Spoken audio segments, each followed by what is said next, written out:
गडो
सहज त्यांच्या ऐकता गोष्टी परमार्थ पोटी जुडावे अनुतापाशी गुणी वचडे वैराग्य वाढे चढावोडी सहज त्यांच्या ऐकता गोष्टी परमार्थ पोटी जुडावे निळामणी वाडे भाव संसरे स्वान भवनी जाऊवी सहज त्यांच्या ऐकता गोष्टी परमार्थ पोटी दृढावे पांडुरंगा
मुक्ताबाई नमो त्रिभुवनी पावनी अंतर्जनी देवाच्या मस्तके पायावरी या वारकरी संतांच्या जिथे ज्ञान विज्ञान संजीव होते जिथे योग विद्येस सामर्थ्य येते जिथे मानवाला मिळे मोक्ष गाथा तुझ्या पायरीशी सदा नम्र माता शरण शरण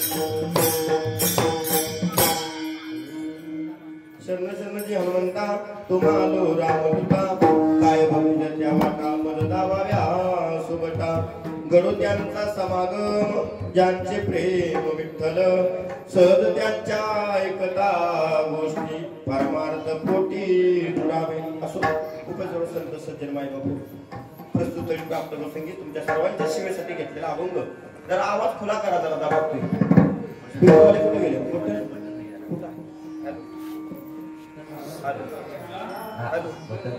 हॅलो हा इको पोर जरा कमी करा इको विठाल विठाल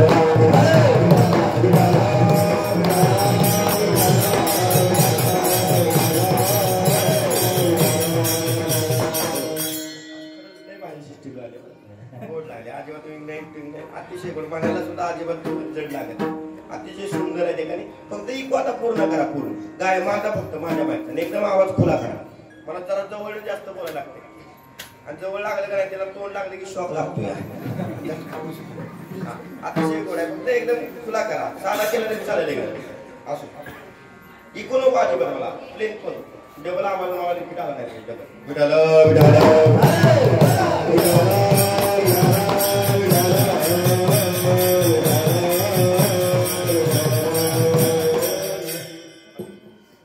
सुंदर ठिकाणी आपली शिकवणवाडी ठिकाणी आणि या वाडीमध्ये असणारं भगवान परमात्म्याचं मंदिर अतिशय सुंदर असं ठिकाणी भगवान परमात्म्याकडे पाहिलं ना की खरोखर त्या पांडुरंगाचं दर्शन झाल्याचं समाधान या ठिकाणी मिळते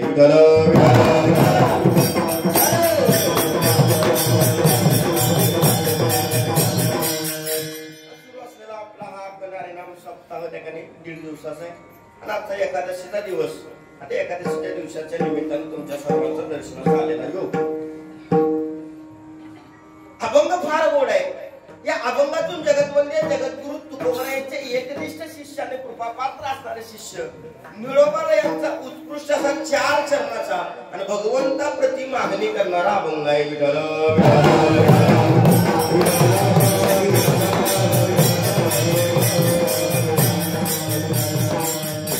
आज एकादशी आहे हरिदिने आणि सप्ताह आहे उद्या ठिकाणी काल्याचा दिवस आहे त्या अनुषंगाने ठिकाणी संप्रदाय दंडक आहे जिथं काला होतो त्याच्या अगोदर ठिकाणी मागणी झाली तुमचं काय मत आहे मी अगोदर महाराजांना विचारलं नेमकं काय करायचं आता बसलेलेच नाही त्याच्याशी काय घेणं देणं नाही मत नाही मग चांगली गोष्ट आहे बरं काय कळत 7 दिवसात काय काय मध्ये आधी पहिल्या दिवशी तेवढं कळतं कोण आपलं बोलावं मध्ये आधी काय म्हणून केलं तरी काय करू आपण शेवटचा दिवस बंधनकारक उद्याचा कार्याचा दिवस आहे बंधनाचं कीर्तन असतं त्या बंधनाच्या कीर्तनाच्या अनुषंगाने भगवंताप्रती मागणी मागणारा अभंग आहे पण मागणी मागत असताना निळोबा भगवंताजवळ उभे आहेत पण मागणी मागणारे सुद्धा साधे नाही आणि ज्याच्याजवळ मागणी मागितल्या तो देणारा सुद्धा साधा बोलत राहायचं माझ्याशी. आता मागणी मागितल्या निळोबाऱ्यांनी, मागितल्या कुणाजवळ? पांडुरंगाजवळ. आता मागायचं काय हे सुद्धा कळलं, बरोबर नाही? मागायचं काय हे सुद्धा कळलं पाहिजे. बरं भगवंताजवळ उभा आहे, मागत असताना मागितलंय. घडो त्यांचा समागम, त्यांचा म्हणलंय आणि समागम शब्द वापरलाय. आता समागम या शब्दाचा शुद्ध मराठी अर्थ आहे संगती. काय मराठी अर्थ आहे? बोलत राहायचं माझ्या. आपल्याला कीर्तन आकाराला बंद करायचं आहे, कारण मला पण माहित आहे तुमचं सगळ्यांचं लक्ष कुठं लागले ते बघा मला. म्हणजे माणसाला तुमच्या कोकणात काय वैशिष्ट्य आहे, परंतु काय प्रकार आहे मी सुद्धा नाही. ज्या ठिकाणी कीर्तनाच्या अगोदर नमन असतं का नाही, तिकडं माणसाचं कीर्तना अजिबात ध्यान तेव्हा नुसतंच म्हणताय. काळजी करू नका, तुमचा पुढचा कार्यक्रम 11च्या पुढे जाणार नाही. एक 5 ते 10 मिनिटं होती तिकडे, कारण उशिराने कीर्तन जरा चालू झाले आणि मी पण एवढ्या लांबून आलोय तुमच्याकडे आणि तुम्ही मला काय फुकट जाऊन देणार नाही. मग जेवढा मला मोबाईलला देणार आहे तेवढा माझ्याकडून एखादी वापर करून घेतला पाहिजे, तेवढा ऐकलं पाहिजे, तरी टेन्शन घेऊ नका. आपण तेवढ्या 11 पर्यंत करायचा फक्त तुम्ही जेवढं मला रिस्पॉन्स द्याल. आपण जरा सिस्टीम बघा परत जरा अजून काना वापरते विठाल.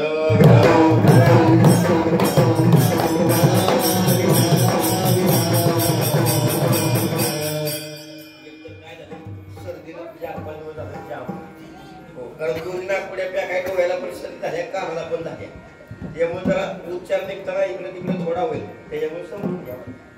आपण गोड्या विषय चाललाय की मागणी मागितली संगतीची. पण संगती मागत असताना काय मागितले? घडो त्यांचा समागम, त्यांचा म्हणले. आता त्यांचा म्हणजे नेमका महाराज कुणाचा? संगती कळली, मागणी कशाची केल्या? कशाची केल्या? संगतीची केल्या. कशाची केल्या? संगती. पण कुणाच्या संगतीची केल्या हे कळलं नाही. त्यांचा म्हणले. आता त्यांचा म्हणजे नेमका कुणाचा? त्याचं उत्तरानं दिले बघा खाली. घडो त्यांचा समागम, ज्यांचे प्रेम विठ्ठल. देवाला मागितले की देवा तुला जर मला द्यायचं असेल तर एकच गोष्ट दे, ती म्हणजे मला संगती पाहिजे. पण कुणाची संगती पाहिजे? जे तुझ्यावर नितांत प्रेम करतात त्यांची मला काय पाहिजे? पहिला मुद्दा, जे तुझ्यावर नितांत बरं झालं असं स्पीकर मला पाहिजे. विठ्ठल आवाज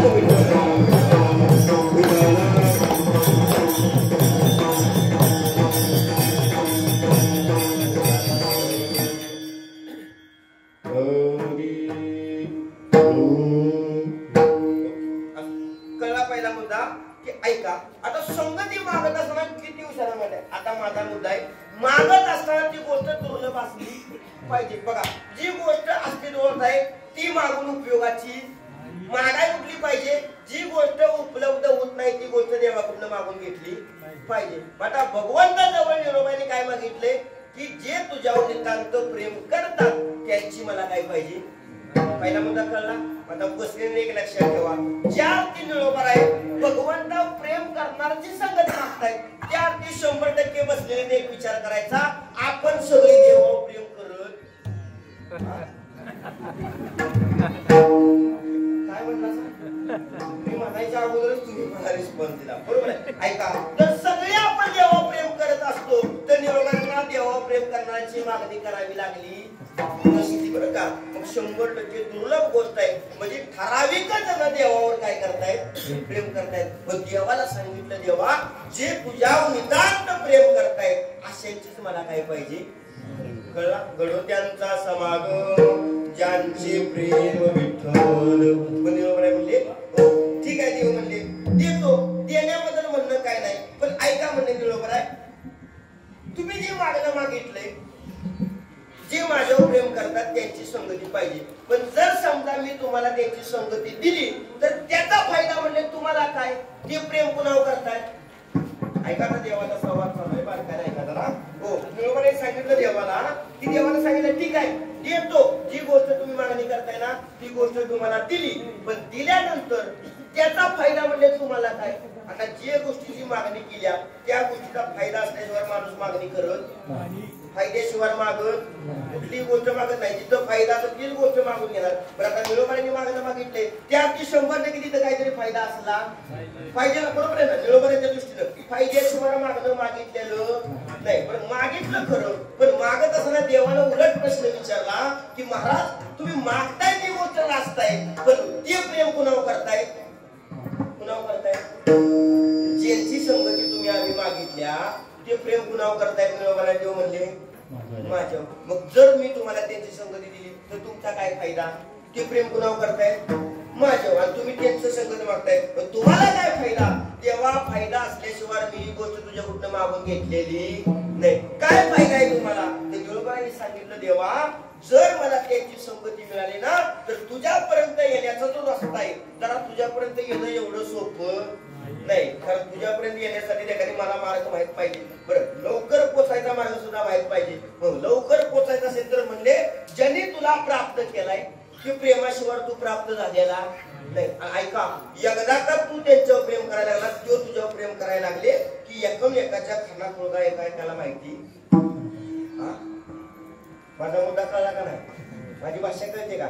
ज्या वेळेला खऱ्या अर्थाने दोन जीवाचं प्रेम एकामेकावर चढतं त्यावेळेला दोघांच्या खाचा खळगा सगळ्या एकामेकाला माहिती असतात. मग ज्या निळोबरायचं देवांच्या जे प्रेम करतायत त्यांना देवाबद्दलच्या सगळ्या खानापुना माहिती असणार. ऐकून त्यातल्या काय गोष्टी मला त्यांच्याकडून तुझ्याबद्दलच्या ऐकायच्या त्याच्यामुळे मला त्यांची संगत पाहिजे. का तर सहज त्यांच्या ऐकता गोष्टी परमार्थ कोटी दृढावे. सहज त्यांच्याकडून मला तुझ्याबद्दलच्या 4 गोष्टी ऐकायला मिळतील. आणि ज्या वेळेला तुझ्याबद्दलच्या 4 गोष्टी मला ऐकायला मिळतील त्याला माझी तुझ्याकडे येण्याची जी वाटचाल आहे, परमार्थाने मी केलेली वाटचाल आहे ना, त्या परमार्थाला माझ्या काही बळकट येईल, मजबूतपणा येईल. परमार्थ कोटी दृढावे. दृढ म्हणजे मजबूत माझा परमार्थ होईल. म्हणून देवा जे तुझ्यावर प्रेम करतात त्यांची मला काय पाहिजे? कळला दुसरा मुद्दा? ठीक आहे. तिसरा मुद्दा म्हणजे देवाला उपस्थित केला प्रश्न. देवा निळोबांना देव म्हणाले, बरोबर आहे, अहो हे मागितलंय ते तुम्ही म्हणजे माझंच मागितले. कुणाचं मागितलंय? प्रेम करणारे कोण आहेत? ते आहे ज्यांची संगती मागितल्या. ते प्रेम कुणावर करताय? माझ्या. तरी तुम्हाला फायदा काय नाही त्याचा? अहो तुम्ही संसारी माणसं आहे, संसारातलं काहीतरी मागा. माणसं इतकी हुशार आहे, मागायचं काही आम्हाला कळत नाही. निळबळ म्हणजे संसाराचं मला काहीच नको आहे, कारण हायचं तेच ताप मला काही कमी. संसारात काही ताप बार काय येतं का?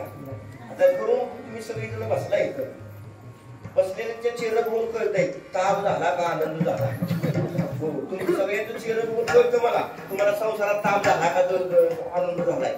जर खरंच आनंद झाला असता तर बसलेल्यांचं चेहरा बघायसारखं झालं चांगली गोष्ट आहे. बरोबर.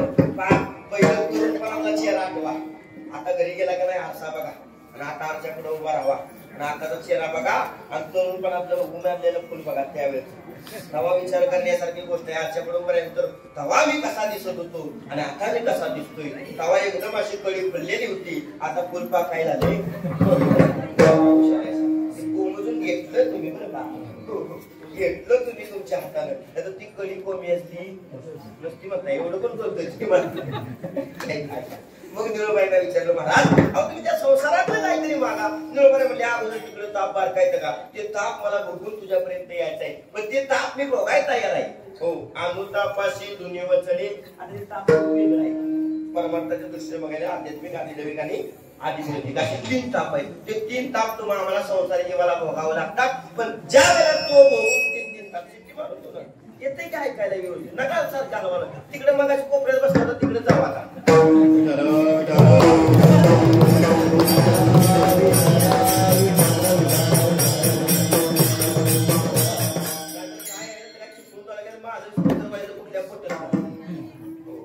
चांगलं लागले पण आले आले सुट्टी गेल्या. आता अजिबात हलवू नका, हे असं राहू द्या. मला जरा वरणायला लागलं ते चालेल, अजिबात हलवू नका. गेलं का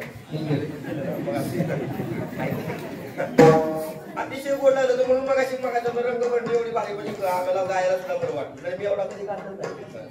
ऐका, मग ते ताप भोगून शनी, ते 3 ताप भोगून शनी जी अवस्था प्राप्त होती ती मला त्यांच्याकडून प्राप्त होईल. तुकोबरायचे सुद्धा संसारात राहिले. हो, साधू संतांचं ऐकले. मग अनुतापाची त्या तापाला दोन्ही उतरते आणि एक गोष्ट परमाणू संसारात राहून प्राप्त होती ते म्हणजे वैराग्य. आणि ते तुकोबरायांना प्राप्त झालं संसार करून, आणि ती गोष्ट मला प्राप्त करायचे. म्हणून निळोबाराय म्हणले मला कुणाची संगत पाहिजे? त्यांची. कुणाची? त्यांची जे तुझ्यावर नितांत प्रेम करतात त्यांची. मग ऐका, मग त्यांची एकदा का संगती मिळाली, तुम्ही त्यांच्याकडून 4 गोष्टी ऐकल्या, तुमचा परमार्थ बळकट होणार आहे. संसारात राहून अनुतापाला दोन्ही उतरणार आहे आणि वैराग्य तुमचं वाढीस लागणार आहे. आणि एकदा काय आधी हाला वैराग्य प्राप्त झालं ना, हो देवाला तुमच्याकडं तुम्हाला देवाकडे जायची गरज भासत नाही. देव तुमच्याकडे आल्याशिवाय राहत नाही. ऐका, साधू संतांचा विचार करा. कुठले साधू संत माझ्या देवाकडे गेले सांगा, मला सांगा. नाथबाबांच्या घरी देव आला ना? देवाच्या घरी नाथबाबा गेले? हा, नाथबाबांच्या घरी किती वर्ष? 36 वर्ष देव राहिला. दुसरा मुद्दा आहे, सावतोबांच्याकडे देव गेले का? सावतोबा देवाकडे गेले? हा, कोण कोणाकडे गेलं? आयानो, आता तुम्ही म्हणा तुला कशाला आणलाय की सांगा आणलाय की, बरोबर आहे. कोण कोणाकडे गेलं? देव सावतोबाकडे गेले का सावतोबाकडे देव गेले? देव सावतोबांच्याकडे गेले, बरोबर. जनाबाईकडे देव गेला का जनाबाई देवाकडे गेल्या? जनाबाईकडे देव आले, बरोबर. आपण देवाकडे जातो का देव आपल्याकडे येतो? मोठ्यानं बोलाय का? आपण देवाकडे जातो का देव आपल्याकडे येतो? आपण देवाकडे. किती जरी हलपट आपण देवाकडे मारलं तरी देव आपल्या घरी येणार. कसला कॉन्फिडन्स आहे तुम्हाला? खरा कॉन्फिडन्स आहे दिसते. किती आम्ही हलपट मारले देव आमच्याकडे येणारच नाही, हे तुम्हाला कॉन्फिडन्स आहे. कारण आम्ही तेवढं देवावर प्रेम करील. वा पाहिजे होतं. म्हणून तुमच्याकडे देव ढकलून बघायचं सुद्धा तयार.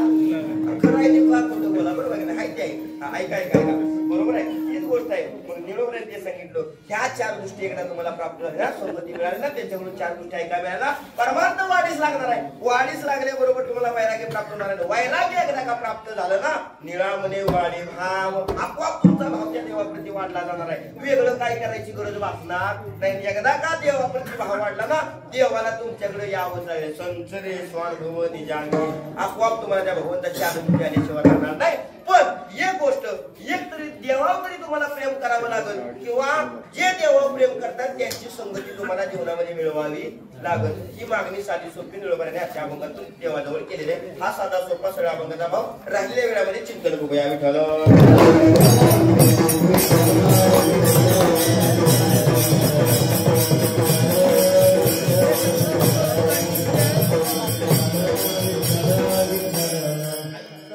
बसलेली माझ्याकडे लक्ष द्या. तुम्ही करता का नदीवर? हो, पूर्वीवर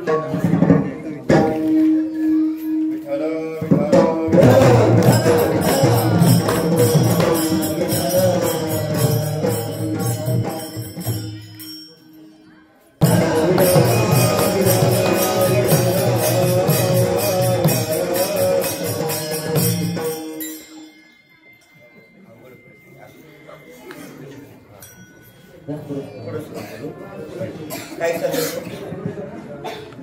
काय मुद्दा चालवला? तुम्हाला कीर्तन चालवलं. कीर्तनच चालवलं. आणि बघा तुमचं नमुना 11ला बरोबर चालू होणार आहे. त्याच्यामुळे टेन्शन घेऊ त्याला. पण 2 तास कीर्तन एवढं 1 तास राहिला असं म्हणत आवाज असते ना, आवाजून गेले 1-1.5 तास आहे. मन लावून कीर्तन आहे का? बाकी बघा ते बघून तुमचा मुद्दा होईल का नाही ते मला गॅरंटी नाही म्हणता येईल. कारण मी अजून ते काय बघितलेलं नाही. त्याच्यामुळे ते बघून तुमचा मुद्दा होईल का नाही. पण कीर्तन ऐकून पण माझं कीर्तन ऐकून उत्तर होण्याची मी गॅरंटी देऊ शकत नाही. पण तुम्ही भगवंताच्या रावळात बसलाय. आता आज एकादशी आहे आणि एकादशीचा जो कीर्तन श्रवण करतो ना त्याचा उद्धार झाल्याशिवाय राहणार नाही. 1 तास डिस्टर्ब केलं का लेखच उठले की विषय संपला. मग तुम्ही एवढं ठिकाणी एवढ्या लांबून आलो काहीतरी 4 गोष्टी माझ्याकडून तुम्हाला चांगल्या ऐकायला मिळाल्या पाहिजे ना, बरोबर का नाही. त्याच्याबद्दल तुम्ही मला पाकिट देणार नाही म्हणताय. आता मागवत असताना लक्षात घ्या, संगतीची मागणी केल्या. संगतीची मागणी करण्याच्या पाठीमागचा हेतू काय असतो बरोबरचा? तर जीवनामध्ये जीवन जगत असताना आपलं चांगलं व्हावं किंवा आपलं वाटलं व्हावं ही आपल्या जीवनामध्ये संगती ठरवत असते. आपण लक्षात घ्या, आपलं चांगलं व्हावं का आपलं कल्याण व्हावं का आपलं वाटलं व्हावं हे ज्याच्या आपण संगतीमध्ये आहे ना, हो त्या संगतीमध्ये राहिल्यानंतर त्याकडे सगळं घडतं. तुम्हाला नाही कळलं? ऐका ऐका ऐकडे लक्ष द्या. हो तुम्ही म्हणाल आम्ही दारुडे संगतीत गेल्यानंतर कीर्तनकार होईल का? बोलत राहिले पटापटा माझा मुद्दा. तुम्ही जर दारुडेच्या संगतीमध्ये गेला कीर्तनकार होशील का? हा पुन्हा नाही, बरोबर. आणि दारुडा जर एखादा कीर्तनकाराच्या संगतीत आला तर होईल का?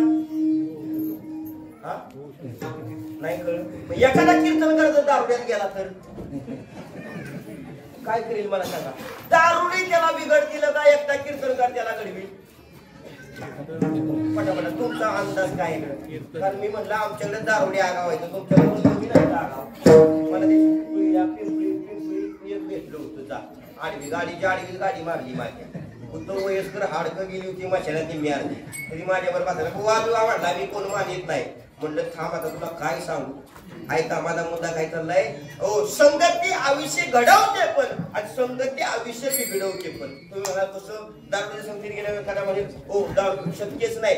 किती तुम्ही चांगलं राहा. हो एखाद्या बरी तुम्हाला नाही पेत दारूच्या संगतीत बसायचे म्हणतो छे मी एवढ्यात दारुड्यात बसतो पण अजिबात दारूला स्पर्श करत अशी काय म्हणतात. पण तुला कधी तो थम्सअप मध्ये टाकून पाहिजे ह्याची गॅरंटी. कारण जावे त्याच्या वंशा खरं ना त्याला पण वाटतं ना आपल्या थोडीला ताबो खाणारा बघा एकटा असला की त्याला गमत नाही. मग शेजाऱ्याला तो हळूच सवय लावतो. अरे खा काय होतं या थोडं जरा थोडी चक्कर येईल परत खा थोडा चुना लावून खा. म्हणजे खात नसतो तरी ह्याला खायला लावतो कारण त्याला थोडीला कोणतरी पाहिजे. एकदा काय हे ह्याला सवय लावली की हे पुढी कवा इकत येत काय म्हणतात त्याला माहिती ह्याला मी शिकवलं म्हटलं हे परत काय होते ह्याला सारखी त्याला आपल्या वाचतं ते म्हणते पुढ्या त्यामुळे ह्याच्याकडे येऊन येतं. म्हणजे संगती बघा नाही कळलं योग असंच पूर्ण होतं. आणि बाप सांगायचं अरे बाबा तू दारूच्या संगतीत राहू नकोस. ते पूर्व उठाय बसायचं आपलं दारू मित्र सगळं दारू होतं. पण म्हटलं बाबा माझा विश्वास ठेवा मी अजिबात दारू पिणार नाही. आणि त्याने बापानं सांगितलं कधी त्या स्प्राईट मध्ये थम्सअप मध्ये मिसळून पास केली त्याची गॅरंटी नाही. बाबा काळजी करू नका मी स्प्राईट हात नाही फक्त बसून त्याच्यात चकना खातो बाकी काय करील. त्या जाती पेणारे असे असतात म्हणे येताना कधी पण बघा त्या गलासाला गोड बुडवतात आणि असे करते का महाराज तुला तरी जाता कारण सगळीकडे महाराज व्हायचं म्हणलं सगळे पुढचा अनुभव घ्यायला. म्हणजे तिकडे आम्ही गाव बसलो नाही पण लांब सगळ्याचं निरीक्षण केलं की अशी करतात. मग ज्यावेळेला ते दारूच्या ग्लासाला गोड बुडवलं जातं तेव्हा मला सांगा त्याच हाताने ती चकना उचलतात का नाही. म्हणजे वाईट तरी त्या दारूचा त्याला काय झाला म्हणजे ह्यानं चकना खाला दारू पिली त्यातलं एकच गोष्ट बरोबर नाही. म्हणजे वासना हळूहळू त्याला वाटतं ती बरं लागते चकना म्हणजे चकण्यावर परत कशावर चालू होतो. ऐका मला सांगायचा मुद्दा काय संगतीचा मुद्दा सांगायचा आहे. असंच त्या बापाने सांगितलं ऐकलं झालंय पोरग. शेवटी एक बापाने प्रयोग केला त्यानं काय केलं त्याच्यानं सकाळी कॉलेजला जात होतो. कॉलेजला जात असताना त्याची पॅन्ट होती त्या पॅन्टच त्यानं काय कोळसं ठेवलं. कोळसं आपलं चुलीतलं कोळसं तुमच्याकडे काय म्हणतात कोळसं म्हणतात ना काळ कोळसं त्या हळूच त्याच्या पॅन्टच्या खिशात टाकलं कोळसं. त्या पोराला काय त्यातलं माहिती नाही. ऐका त्या पोरानं पॅन्ट घातली कॉलेजला गेलं. आता कॉलेजला गेल्यावर मोबाईल टाकला होता त्याच्यात त्याचा हात रुमाल असेल त्याच्यात. कॉलेजला गेलं त्याला काहीतरी घामाला म्हणून घाम पुसायसाठी का नाही हात मध्ये खिशात हात घातला टावेल काढला. त्यावेळेला काय तर मोबाईल काढायला हात घातला आणि हात जसा बाहेर काढला तसं सगळं हाताला त्याच्या काय लागलं ऐका आता मला मुद्दा काय लागलं काळ लागलं. आता ते काळ लागल्यानंतर त्याला बघितलं परत खिशाला घालून तर खिशात काय येतं त्यानं म्हटलं आता पराक्रम हा कोणी केला असं म्हणजे रागवलं ना दिवसभर सगळं हात काळं झालं कपडे काळे झाले. ते घरी तावात गेलं घरी जाऊन त्याला वाटलं पप्पाने काहीतरी पराक्रम केला तर पप्पाला गेला रागावलं पप्पावर. पप्पा कळतं का तुम्हाला माझ्या खिशात काय ठेवलं होतं. मला मीच ठेवलं होतं. पण मला एक सांग मग काय झालं सगळं माझा हात म्हणजे काळा झाला. माझे कपडे सगळी काळी झाली. कशामुळं कोळशामुळं. आता ऐका माझं त्यातला उदाहरण ऐका मला सांगा त्या पोरानं त्या खिशात जाणून बुजून हात घातला होता का अवस्थेपणे हात घातला होता. कसा घातला होता अवस्थेपणे घातला होता बरोबर. जाणून बुजून घातला होता का तर त्याला माहिती असतं खिशात कोळसा येतं त्याने हात घातला असता का. हात काळा कराय कोणी घातला होता खिशात मग त्याला जाणून बुजून घातला होता का अवस्थेपणे घातला होता. अवस्थेपणे घातला होता. मग अवस्थेपणे जर हात घातला तर अख्खा हात त्याचा बहु काळा पिटून आला बाहेर. म्हणजे ऐका मला सांगायचा मुद्दा तोच आहे तुम्ही त्या संगतीमध्ये राहावा अगर पिऊ नका. पण जर तुम्ही त्या संगतीमध्ये टोळक्यामध्ये राहिला तर बघणाऱ्यांचा दृष्टिकोन सुद्धा तुमच्याकडे तसाच असणार आहे. प्या अगर पिऊ दाबल्यात नगरला म्हणणार हे सुद्धा काय करीत असणार आहे. माणसं एवढी हुशार तर माणसं चांगलं वागलं तरी नावं तुमच्याकडे कसं आहे वाईट वागलं तरी नावं. माझं नेहमीच एक उदाहरण सांगतो मी कीर्तना या गाडव घेऊन चाललो होतं रस्त्याने असं रस्त्याने चाललं होतं. रस्त्याने चालत असताना उन्हाचा दिवस होतं आणि गाढवावर घेऊन चालत होतं. आता गाढवावर चालत असताना गाढव घेऊन चालले. रस्त्याला बसलेली माणसं म्हणली काय माणूस आहे एवढं लाखभर रुपयाचं गाढव घेतले आणि एवढं ऊन लागते आणि गाढवावर चालते. म्हणजे माणसाने म्हणायचं होतं काय कशावर बसाय पाहिजे गाढवा. त्यानं ओळखलं माणसाचं वाईट वाटतं का आपण गाढवावर चाललं आपण एवढं गाढव घेतलंय कशावर बसाय पाहिजे. गाढवावर बसून परत चालायला लागले. आता गाढवावर बसून थोड्या अंतरावर पुढे गेलं काय माणसं परत रस्त्याला बसली होती. त्या माणसाने त्याच्याकडे बघितलं, म्हणली काय माणूस आहे, अक्कल नाही, एवढं ऊन ताण लागतं, एवढा उन्हाचा फटका चांगला लागतोय आणि त्या मुख्या जनावरावर एवढं 70 किलोचं बसलंय. म्हणजे गाढवा बसलं नव्हतं तरी त्याला बरं वाटलं, माणसाला बरं वाटलं. गाढवा बसलं तरी माणसाला बरं वाटलं नाही. त्याला वाटलं का माणसं गाढवा बसली तरी लागते, कारण ऊन लागते, त्या मुख्या जनावर आपण बसलोय, त्याला वाईट वाटलं म्हणून ते गाढवाला उचललं, थोडं थोडे अंतराव गेलं, ते गाढवाच उचललं खाद्यावर घेतलं चालायला लागलं. थोड्या अंतराव गेल्यावर माणसं काय का गाढव आहे, गाढवाला कशावर घेतला या. आणि माणसं चांगलं वागलं तरी नाव, वाईट वागलं तरी नाव. जगाचा विचार करून बसला तर आपलं ध्येय कधी आपण गाठू शकणार नाही. म्हणजे संगती महत्वाचा आहे जीवनामध्ये. संगत ज्याची तुम्ही करताय ना त्या गोष्टी अवलंबून आहे. संगतीनं मयोको, तुम्ही भगवान परमात्म्याला घरी सुद्धा आणू आणि संगतीमुळे तुम्ही नरकाला सुद्धा जाऊ. आज्या वेळानं एवढं पुण्य केलं आणि संगत शेवटच्या टायमाला बाद लागली. ओ माय बापू काय झालं, ओ शेवटला कुठं जावं लागलं, नरकात जावं लागलं का, कुठं जावं लागलं. हो त्या हिरा संघ घडला ना, अवस्था शेवटच्या काळाला वाईट घडली त्या एकाने, पण शेवटच्या काळात ते नशीब उजाळलं म्हणून ते वाचलं त्यातनं. म्हणून संगतीवर सगळं अवलंबून आहे. लक्षात घ्या. नाही कळलं एक उदाहरण देतो म्हणजे कळत. भजन करा विठ्ठल.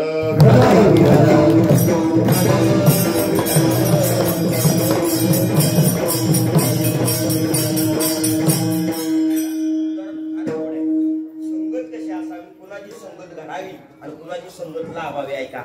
आणि संगतीचा लाभ काय होतो ऐका. हो ज्ञानोबारायांनी नामदेवराय तीर्थयात्रेत चालवली. तीर्थावळीतला प्रसंग आहे, बारकायला ऐका. आणि प्रसंग असा आहे, तीर्थयात्रेला चालत असताना ज्ञानोबाराय दर मजर गाव मुक्काम करत जायचं. लोकांना सुद्धा ठिकाणी हो हे ज्ञानोबाराय ज्ञानेश्वर महाराजांची ख्याती वाढली होती. त्यामुळं प्रत्येक गावातील लोकांना वाटायचं की ज्ञानोबारायांनी आणि नामदेवरायांनी आमच्या घरी वसती करावी. प्रत्येकाला वाटत होतं ऐका, फार गोड उदाहरण आहे. आणि प्रत्येकाला वाटायचं की ज्ञानोबारांनी आमच्या घरी वस्ती करावी. असंच एका गावात दरमजर करत ज्ञानोबारायांनी नामदेवराय एका अलीकडच्या गावात पोहोचली. त्याच्या अलीकडचं पलीकडचं गाव होतं. त्या पलीकडच्या गावामध्ये ज्ञानोबाराय उद्याच्याला मुक्कामी येणार होतं ऐका. आणि मुक्कामाला उद्याच्याला येणार होतं. आणि आदल्या दिवशी त्या गावाला खबर लागली की अमुक गावामध्ये ज्ञानोबाराय वस्तीला आहे. आणि त्या गावातलं एक लय हुशार माणूस होता. हुशार माणूस होता म्हणजे त्यांचा खानदानी चोर होता त्या गावातला, खानदानी. पण आजच्या गावात त्याचं वजन होतं. त्याला कसं आहे, चोर म्हणलं की रात्रीचा कार्यक्रम चालायचा. दिवसभर चांगलं इकडं तिकडं, रात्री 10-11 वाजले सगळ्या लाईटी गेल्या, याचा कार्यक्रम चालू झाला. पण ते चोर पण इतका हुशार होता, खानदानी चोर होता बरं का, परंपरेनं. पण ते कुणाला माहित नव्हतं. पण ते परंपरेनं चोरी करायचा. संध्याकाळी 10-11 वाजले की चोरी करायला बाहेर पडायची. आता चोरी करायला बाहेर पडलं की गंमत अशी की तिचं एक वैशिष्ट्य होतं की तो आजूबाजूच्या 10-12 किलोमीटरच्या परिसरात चोरी करत नव्हता. आपली आजूबाजूची 10-12 गावं सोडून त्यांनी पलीकडच्या गावात जायचं चोरी करायची. का तर गावाला सुद्धा संशय आला नाही पाहिजे ना, आपण चोर आहे म्हणून आपल्याकडे कोणी बोर्ड दाखवलं नाही पाहिजे. पण सगळा धंदा कसा असायचा, चोरीचा. आणि त्याला कळलं की ज्ञानोबाराय पाठीमागच्या गावात मुक्कामी आहे ऐका. त्याने विचार केला काय नाही, उद्याच्याला ज्ञानोबाराय आपल्या गावात मुक्कामी आले पाहिजेत. आणि आपल्या गावात मुक्कामी, गावात नव्हं आपल्या घरात मुक्कामी पाहिजेत. हे बायकोला संध्याकाळी सांगितलं. काय नाही बघ, उद्याच्याला ज्ञानोबाराय आपल्याकडे मुक्कामी येणार आहे. आणि सगळा स्वयंपाक म्हणजे करायचं, अख्खं गाव जेवण घालायचं. कुणाला म्हणलं, कुणाला म्हणला, कुणाला म्हणला, कोण म्हणला, कोण म्हणला, चोर म्हणला. कुणाला जेवण घालायचंय, ज्ञानोबारायांना. आणि अहो ज्या दिवशी त्याला वाटलं ना ज्ञानोबारायांना नामदेवरायांना जेवण घालावं, त्या दिवशी खऱ्या अर्थाने त्याच्या कृपा झाली ऐका. हो विचार केला, म्हटलं पण ठीक आहे म्हणजे मी तसं आमंत्रण देऊन येतो. आणि ज्ञानोबारायांना नामदेवरायांना आमंत्रण दिलं, उद्याच्याला तुम्ही आमच्या घरी मुक्कामाला यायचंय. ज्ञानोबाराय म्हणले ठीक आहे, उद्या पाडणार आहे मुक्कामला, येतो तुझ्या घरी मुक्कामाला. त्यावेळेला त्याने विचार केला, खुश झाला, घरी आला बायकोला. सगळ्या गावाला आमंत्रण दिलं, उद्या कुणी चूल पेटवायची नाही, सगळ्यांनी आमच्या घरी जेवायला याचं. का तर जेवायला कोण येणार आहे, ज्ञानोबारायांनी नामदेवराय. ऐका बारकाईनं प्रसंग फार गोड आहे. आणि गंमत अशी झाली, उद्याच्याला येणार होतो पण आदल्याच दिवशी ज्ञानोबाराय बरोबर 5-6 वाजता मुक्कामाला याच्या गावात आणि याच्या घरी. आता याच्याकडे काही भांडवल नव्हतं. त्यानं विचार केला होता, एक रात्र गावणार आहे, 2 रात्री गावणार, 2 रात्री 10 गावं जरा जास्त करायची. म्हणजे मुद्देमाल गज गावल. कारण पुरणपोळीचा स्वयंपाक करायचा होता, अख्ख्या गावाला पुरणपोळी करायचा आहे. म्हणजे मुद्देमाल सुद्धा जास्त हाणला. आता व्यवसाय काय होता याचा? खानदानी व्यवसाय काय होता? चोरी होता. आता गंमत आहे चोरी करून आणायची. पण गंमत अशी झाली, उद्या मुक्कामाला येणार नाही कधी आलं? आज झालं. आता काय करावं प्रश्नचिन्ह पडलं. हो, आदल्या दिवशीला ज्ञानोबांची सेवा केली ठिकाणी पत्नीला सांगितलं संध्याकाळी भोजन झालं आपलं घरगुती, आणि घरगुती भोजन झालं तर उद्याच्या गाव जेवण सांगितलं होतं. आता पाद्यपूजा केली, ज्ञानोबांचं पाय लावलं आणि ज्ञानोबांनी सांगितलं विश्रांती घ्या, मी जरा येतो जाऊन शनी. आता येतो जाऊन म्हणल्यानंतर ह्याला संध्याकाळी गेलं पाहिजे ना. आणि ज्ञानोबांना झोपवलं आणि संध्याकाळी मागच्या दारानं सगळं अंधार झाला. मी मागच्या दारानं गेलो. एक 10-12 किलोमीटर अंतरावर गेलो त्या ठिकाणी. आणि गेल्यानंतर त्याकडे मेन जो रस्ता होता त्या रस्त्याला उभं राहिलं. आणि माणसं म्हणतात कोण जर आलं तर त्याला काय करायचं? लुटायचं. त्याला कोण दिसला का नाही की त्याला लुटायचं. ह्या उद्देशाने त्याकडे काय झालं होतं? बसलं होतं. आता बसला असताना त्याकडे हो जवळजवळ 11 वाजले तरी गिराईक त्या वाटेला कोणी येणार. परत कंटाळलं शेवटी. कंटाळलं जाऊन झाडावर बसलो. वर ऐका बार काही ना वर झाडावर बसलं. 12 वाजले तरी सुद्धा चोरी म्हणजे त्याला गिराईक येणार आले. ते वर बसल्यानंतर म्हणायला लागलं देवा पांडुरंगा पंढरपुराला स्वामी केलं होतं. चोर होता पण जाती म्हणतो बरं काय भगवंतावर विश्वास करतो. विनाकार्य असं काय व्हायला लागला म्हणजे म्हणायचं म्हणून नाही. आणि म्हणायला लागला देवा पांडुरंगा आता कसं वयाचं? हो ज्ञानेश्वर महाराज नामदेवराय माझ्या घरी जेवायला आलं. आणि जर मला काही गिराईक सापडलं नाही तर मी जेवण कुणाला घालायचं? जेव्हा पांडुरंगा इथला एका धाव आणि तोंड कुठं होतं? कुठं होतं? पंढरपुराकडे. आणि कर्म धर्म संयोगाने त्या एकाने हो देवाला हे शब्द ऐकायला भेटलं. भावते त्यांना निश्चित मोठं हो. आणि त्यानं ऐकलं ते शब्द भगवंतानं जगाचा मला काय भगवान परमात्मा.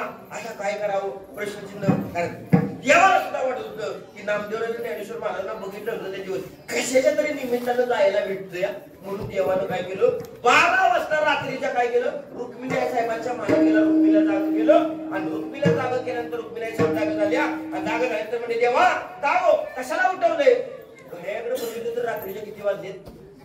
12. अहो म्हणजे 12 वाजले तेव्हा अजून काय ते काशीचं म्हातारा अजून आलेलं कळतं का? काशीचं म्हातारा अजून आलेलं आणि एवढ्या लवकर माझी म्हातारा येईल म्हणले सावकी. पण म्हणले इकडं आपल्याला एका ठिकाणी जायचंय. एक काम कर म्हणले. हो आपल्याला एका ठिकाणी जायचंय. कुठं जायचंय? काय कुठं जायचं म्हणले? एक काम कर पोशाख कर पटापटा. आणि म्हणला एक काम कर मी होतो मारवाडी. सगळ्यात श्रीमंत म्हणले की कोण आहे? मारवाडी. बरोबर मारवाडी जास्त श्रीमंत. आणि देवाला सांगितलं एक काम कर मी होतो मारवाडी आणि तू मारवाडी. पण म्हणजे एक काम कर दागिने घाल सगळं. पण म्हणले हिऱ्या मोत्याचं घालू नको सोन्याचंच घाल. कारण सोन्याचे दागिने लवकर मोडले जातात ना बाजारात. कसं दागिने घाल? ऐकाय का? हो कसं दागिने घाला यानो? जास्त डिमांड कुठल्या सोन्याला काय दागिने आहे? तुम्हाला काय आवडतं जास्त? हा काय आवडतं? काय बोला की नाही आवडत तुम्हाला? नाही आवडत?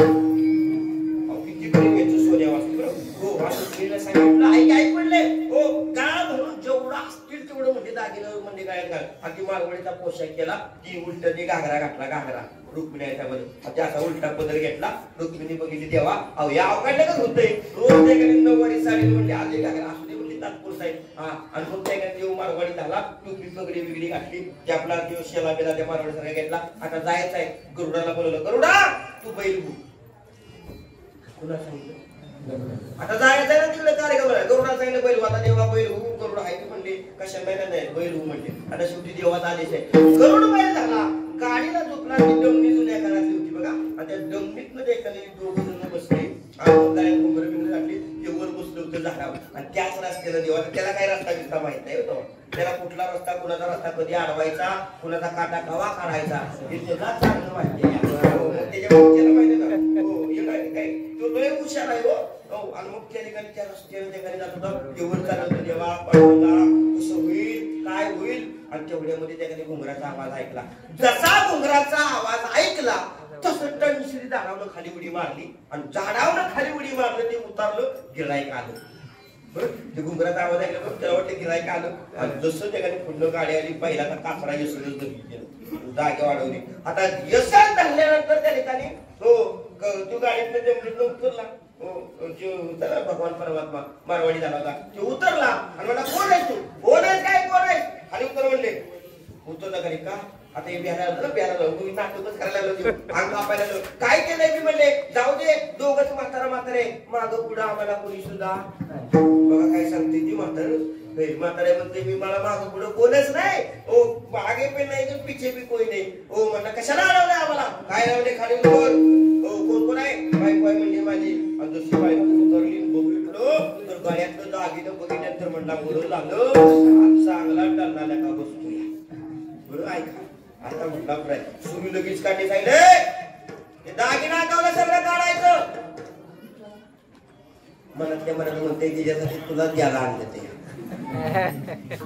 तुलाच द्यायला आणलं कशाला उभी म्हटला आम्ही दोघं म्हातारे मनातल्या मनात म्हणते तुझ्यासाठीच आणले घे पण आम्हाला काही करू सगळं काढलं सगळं देवाने दागिनं काढ दागिनं आणि सगळं आईसाहेब दागिनं काढल्यानंतर ते चोर पण जरा होता सगळं काढायचं एक सुद्धा देवत नाही एक तेवढं म्हणला गाड्यावर डोरलाय तेवढं ठेव कारण शेजारी म्हातारा उभा आहे म्हणून तेवढं ठेव बाकी सगळं काढून चोर पण हुशार होता काही मागं पण ते पण त्याला सगळं काढून दे म्हणले तेवढं गाड्यावर डोरलं ठेव कारण म्हातारा म्हणून तेवढं असले आईसाहेब पटा सगळं दागिनं दिलं आता सगळं दागिनं काढल्यानंतर चोराला आईसाहेबांच्या हातातल्या पाटल्या दिसल्या पाटल्या तुम्हाला नाही काहीतरी पाटल्या तुम्हाला त्याला नाही काय त्या पाटल्या त्या पाटल्या दिसल्या बरोबर त्या ठिकाणी चोर म्हणला त्या पाटल्या काढ तसं म्हणला अगं चोरा एवढी असू दे की माझ्या माहेरनं माझ्या आईनं करून दिलेल्या एकदा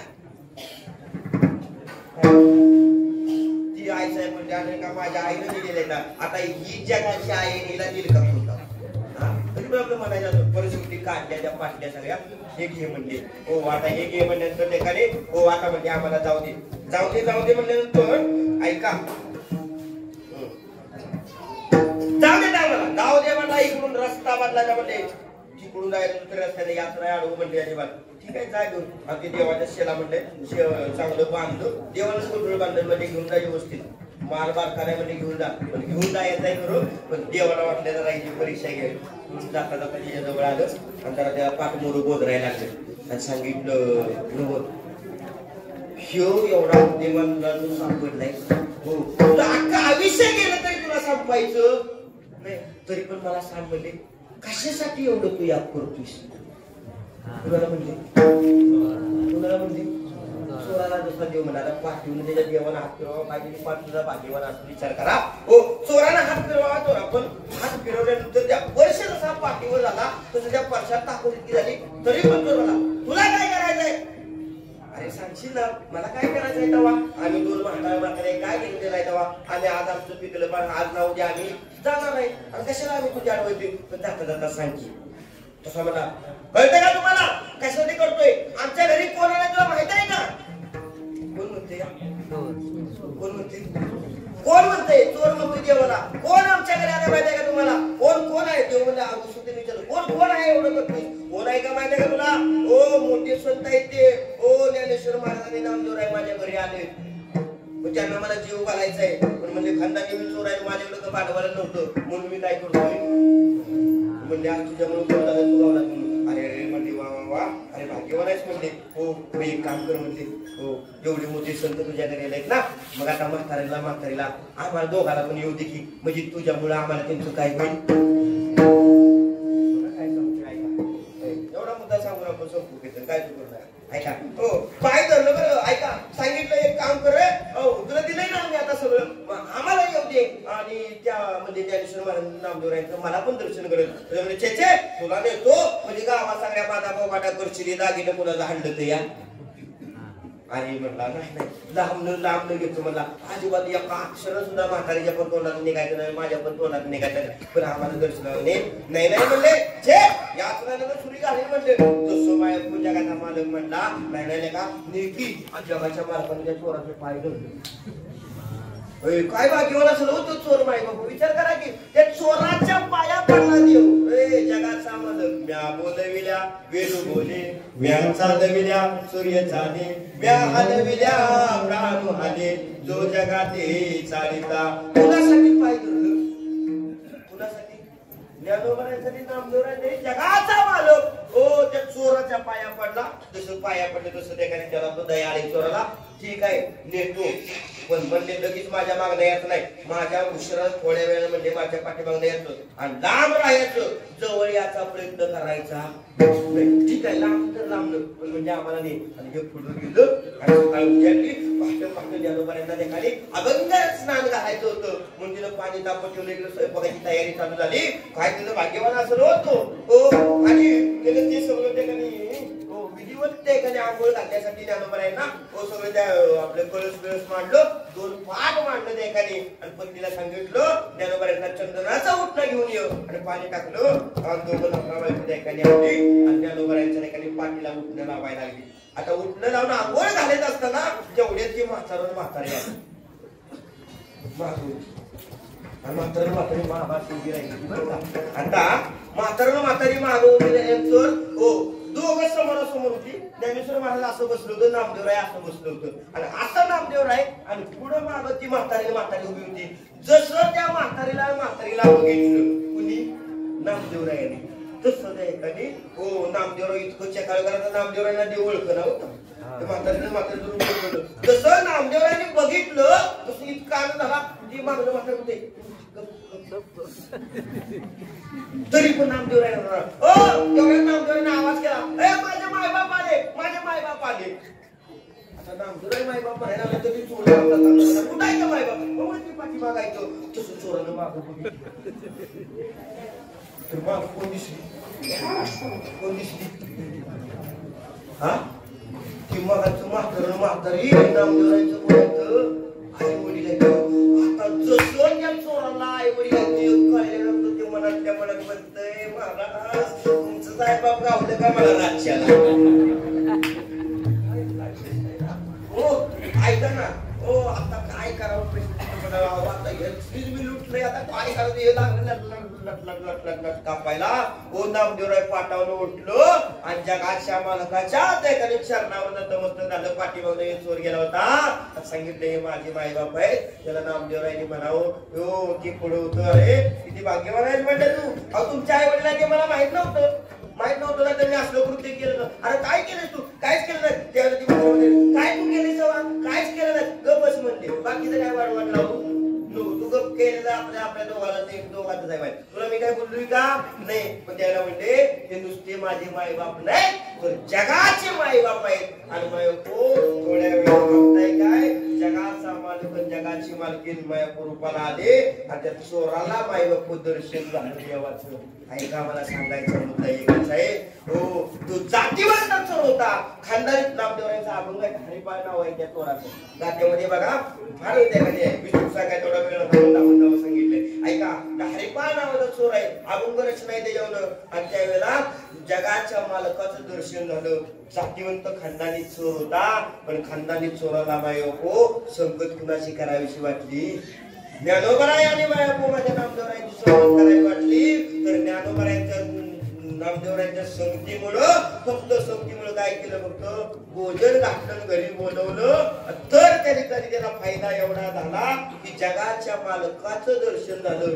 कितीतरी थोडा वेळ संगतीमध्ये गेलं. नामदेवरायांच्या मुळे ज्ञानेश्वर महाराजांच्या म्हणजे चोराला देवाचं दर्शन झालं का देव आणि रुक्मिणी साहेब धावत येत नामदेवरायांसाठी ज्ञानेश्वर महाराजांसाठी आल्या का तर ज्ञानेश्वर महाराजांचं नामदेवरायांचं देवावर तेवढं प्रेम होतं. प्रेमापोटी त्या एकाने देवाला ओढलं गेलं नामदेवरायांच्याकडं, पण देवाला ओढलं गेलं त्यांच्या प्रेमापोटी, पण संगत लागली होती त्या चोराला ज्ञानेश्वर महाराजांची आणि नामदेवरायांची. प्रेम ती दोघं करत होती देवावर, पण फायदा कुणाला झाला, थोडा झाला. म्हणून जीवनामध्ये संगत असेल मिळवा ना जे देवा प्रेम करतात त्यांची संगत मिळते. तुमचा उद्धार ज्ञानेश्वराला नाही. अभंगाचं पहिलं चरण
ज्यांचे प्रेम विठ्ठल सहज त्यांच्या ऐकता गोष्टी पर्वत कोटी दुरावे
त्या दिवशी त्याला सेवा करायची एकाने बुद्धी उत्पन्न झाली ना तेव्हा चोरत्व एकाने मिटलं गेलं.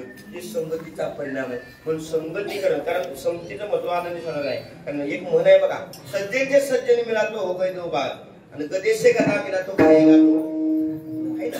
कसं आहे संगती महत्वाची आहे. संगती चांगल्याची मिळाली ना तर आपला उद्धार झाल्याशिवाय राहणार नाही. आणि एकदा का तुम्ही त्यांच्या संगतीमध्ये आला ना तर तुम्हाला वाईट काय ऐकायला मिळालं नाही, आपला उद्धार होईल याच दृष्टीने तुम्हाला ते सांगणार. म्हणून त्यांच्या संगतीमध्ये तुम्ही जावा आणि त्यांच्याकडून जर तुम्हाला चार गोष्टी चांगल्या ऐकायला मिळाल्या ना तुमचा परमार्थ बळकट होईल. सहज त्यांच्या ऐकता गोष्टी परमार्थ कोटी दुरावे परमार्थातला बळकट झाल्याशिवाय राहणार नाही त्या ठिकाणी. म्हणून संगत आपल्याला चांगल्याची लाभली पाहिजे. म्हणून मिळवण्याची मागणी केली तेव्हा जेणेकरून माझा उद्धार होईल असा त्याकडे मला संगती मिळाली देवा.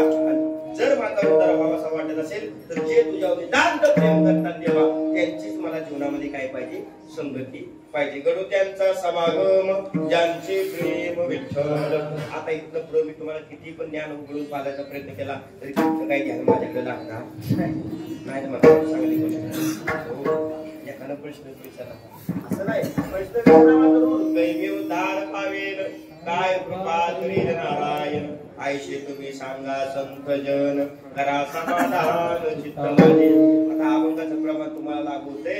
हो दैवी उद्धार पावेल हे सोडून द्या. आमचा काय उद्धार होणार, काय कृपा करील नारायण होणारच नाही आमच्यावर ते आम्हालाही माहित आहे. हो आयशे तुम्ही सांगा संत जन करा समाधान चित्त माझे. एवढं तुम्ही मला विचारू शकता. आमचं चित्ताचं समाधान करा. बुवा कीर्तन लवकर बंद कर म्हणजे आमचं लग्न लवकर चालू होईल. बरोबर म्हणजे आमच्या असो ते काही. म्हणून संगती चांगल्याची मिळाली ना जीवनामध्ये आपला उद्धार झाल्याशिवाय राहणार नाही. असो तुमच्या आवडीचा कार्यक्रम आहे. एक दिवसाचा आनंद असतो त्या ठिकाणी तो आपण उपभोगला पाहिजे. तासभर अर्धा तास कीर्तन ऐकलं त्या ठिकाणी पुष्कळ झालं. त्या ठिकाणी राहिल्या वेळेमध्ये आता रात्रभर त्या ठिकाणी तुमचा मनोरंजनचा कार्यक्रम आहे. उद्या सकाळी काल्याचं कीर्तन आहे. रात्रभर एक वैशिष्ट्य आहे. ते कीर्तन किती ऐका पण नंतरचा कार्यक्रम रात्रभर तुमचं जागरण होणार आहे. आणि हरिदिनी म्हणले एकादशी दिवशी जागरण महत्वाचं आहे. आणि ते जागरण तुम्ही भगवंताच्या सानिध्यामध्ये करणार आहे. त्यामुळे 100% तुमचा उद्धार झाल्याशिवाय राहणार नाही. म्हणून त्याकडे गोड असं एखादी सप्ताह आहे. सप्ताहाचं नियोजन अतिशय सुंदर आहे. झाले सेवा ठिकाणी भगवंताचं त्यांनी अर्पण करतो. माऊली महात्म्य ज्ञानोबा त्यांनी अर्पण करतो. समस्त काय प्रेमंद गोड मुद्द्यांच्या ठिकाणी सर्वांचे आमचं भाऊ कुठे गेलं. भाऊ माझ्या बरोबर आहे ना. हो आज सुंदर ठिकाणी योग आहे. 2 मंडळी ठिकाणी गोड आहे. टाळकरी मंडळी गोड आहेत आणि ज्यांच्यामुळे येण्याचा योग आला ते आपल्या ठिकाणी विभागात असणारा वैभव आणि भक्तप्रेम आमच्या हातात त्यांच्यामुळे काही 1-2 दिवसापूर्वी ठिकाणी महाराज पुण्यामध्ये महाराज कमाई म्हटलं हाय होती ती कॅन्सल झाली होती. पण भगवंत सुद्धा सेवा करून घेतो बरं कुठलं पण प्रत्येकाने रिकामी राहिली होती. प्रत्येकाने महाराज म्हणजे असे सेवा म्हणले एक महाराज काय काळजी नाही. ठिकाणी त्यांच्यामुळे येण्याचा योगाला सर्व टाळकरी मंडळ ठिकाणी सोबदार आहेत. सर्वांच्या सेवा ठिकाणी किती शब्द गेला असेल काय म्हटलं त्या उदाहरण मला परत करा. 2 शूटिंग वाला आहे एक सोडून शनी आमच्या ठिकाणी महाराज परिचय बऱ्यापैकी ठिकाणी लाईव्ह कीर्तन सेवा परत कुणाला ऐकायचं असलं तर ऐका. नको वाटलं नका ऐकू. पण त्याचं चॅनल आहे कुठलं जाऊ दीपक धाडवे. दीपक धाडवे या नावाने त्यांचं युट्यूब चॅनल आहे. कधीतरी ओपन करा आणि तिथे सबस्क्राईब करून एक बटन येतं ते त्याच्यावर क्लिक करा, त्याला काय पैसे जात आपला माणूस आपण मोठा केला पाहिजे. पण दुर्दैवाची गोष्ट आहे, आपल्या शेजारचं गाव बरं वाटलं नाही म्हणताय मग चांगली गोष्ट आहे. पण असं काय करू नका, आपलंच लिखू देखा आपलं लिखून देखा. दुसरं चॅनल तुझं काय बनव? कोकणी अजय जाबरे. कोकणी अजय जाबरे. कोकणी अजय जाबरे. अजय हा दुसरं एक युट्यूब नावाचं चॅनल आपल्याला लागतं त्याच्या सुद्धा चॅनलला ते सबस्क्राईब करा आणि त्या व्ह्यूज वाढवा त्या तेच नाही विचारायचं काय तिकडे तिकडे फायदा म्हणजे चॅनल जे वाढलं की त्याला तेच पण आनंद वाटतो त्या म्हणून आता इथं बसले जवळ 100 जण आहे, प्रत्येकाला मोबाईल आहे का नाही, आहे का नाही, कीर्तन झालं तेवढं बघित तेवढं काम करा, तेवढं चॅनल ओपन करा, त्याला तिथं सबस्क्राईब बटन असतं खाली, तेवढं त्याला दाबा, त्याला काय पैसे जात नाही तर काय नाही, नेट खपत नाही काय होत नाही, तेवढ्या बटनावर क्लिक करा. 100 तिथं तुम्ही 100 जण 100 केलं तर त्या दोघांना 100 ते वाटतील, आहे का नाही. एवढंच करा, बाकी नाही काय केलं तरी चालेल. असं त्या दोघांनी चॅनल आज बरोबर त्या एक गोड मृदंगाचार्य त्यातलं माझ्या डाव्या हाताला असणारे आमचे मृदंगमणी ठिकाणी आपल्याच गावच्या ठिकाणी दामणवणी पिटलेवाडीचे आमचे महाराज ठिकाणी हो यांचा ठिकाणी जन्मदिवस आहे, आपल्या भाषेत वाढदिवस, आणि तुम्हाला नाहीच कळलं वाढदिवस हॅपी बर्थडे आहे त्यांचा. आता ते वेगळ्या परंपरा ठिकाणी हॅपी बर्थडे झाल्या, ठिकाणी आज योगा काय भगवंताच्या कृपेने त्यांना सेवा सुद्धा एकादशीचा बर्थडे आलाय, त्यांचा वाढदिवस आलाय आणि बरोबर सेवा करायचा सुद्धा योग आलाय. ठिकाणी गोड ठिकाणी आला भाव कुठे गेला आमचं आला की इकडे शाळा आहे ना का बॅगत आहे का आणा ते महाराज ठिकाणी. आता आपल्याकडे काही केक बीक नाही त्यावेळेला करू शकत नाही, पण गुळाचा खडा आहे आणि माझ्याकडे शाल आहे. महाराजांना आपण त्या ठिकाणी दीर्घायुष्य लाभू या शुभेच्छा ठिकाणी या ठिकाणी द्यायचे. नंतर कीर्तन सेवेला पूर्णविराम दिला जाईल, तोपर्यंत माझ्या वाणीला पूर्णविराम. तुकाराम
वाडे भाव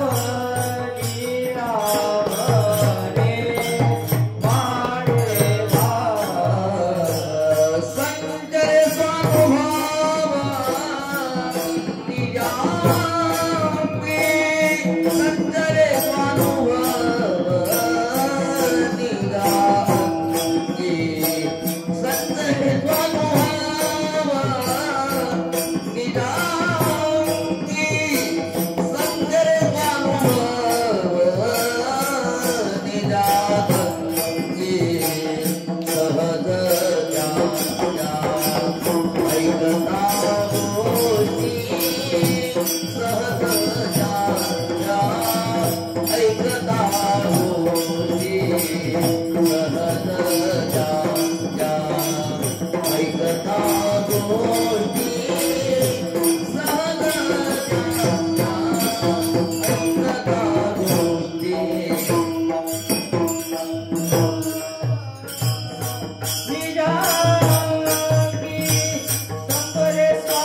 भाव